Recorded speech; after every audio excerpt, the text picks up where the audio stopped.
तपाईहरुको 2 दिनको अभिमुखीकरण एक रात बस्ने आवासीय जुन थियो त्यसको एउटा बुँदामा तपाईको पार्टीको महामन्त्रीले जारी गरेको निर्देशनमा मोबाइल टेलिफोन अभिमुखीकरण भित्र लैजान पाइदैन अथवा निषेध गरिएको छ लेखिया थियो।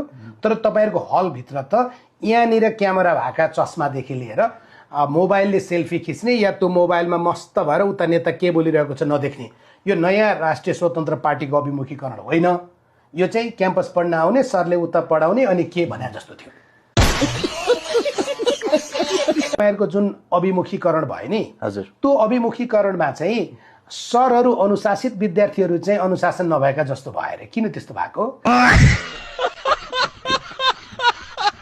तपाईहरुले विज्ञ छान्दा पनि जुन भूमिका र जुन क्षेत्रमा जिम्मा दिएको त्यही क्षेत्रमा असफल भएको या त्यो क्षेत्रबाट भगौडा भएको व्यक्तिलाई त्यो जिम्मा दिएर पठाउँदा के सिक्लान् यिनले भनेको कमेन्ट पनि पढ्दै थिएँ म। अच्छा, तर त्यो 182 जना सांसदहरू उपस्थित हुनुपर्ने कार्यक्रम थियो है। हजुर, मैले चाहिँ 181 मात्रै देखेँ। तपाईले 82 देख्नुभयो?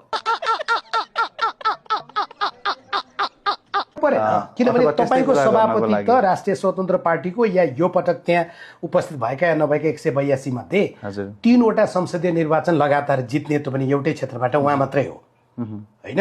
त्यस अर्थमा उहाँसँग त संसदीय अभ्यास तथापि धेरै त उहाँ संसद जान पाउनु भएन। संसदीय अभ्यास उहाँसँग छ। तर तपाईको वरिष्ठ नेतासँग त संसदीय अभ्यास अनुभव छैन। उहाँ पनि त्यहाँ गएर सिकेको भए चाहिँ उहाँको कद घट्थ्यो। मान्छेहरूले यो आकलन गर्छन् क्या, पार्टीको सचिवालयको बैठक हुन्छ त्यो पनि समानुपातिक सांसदहरूको नाम टुङ्गो लगाउने, त्यो ठाउँमा उहाँ जानुहुन्न। पार्टीको केन्द्रीय समितिको बैठक भयो त्यहाँ जानुहुन्न।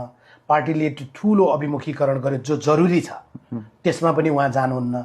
उहाँ कहाँ हुनुहुन्छ भनेर तपाईँ टेलिस्कोप लाएर खोज्दा पनि देखिँदैन।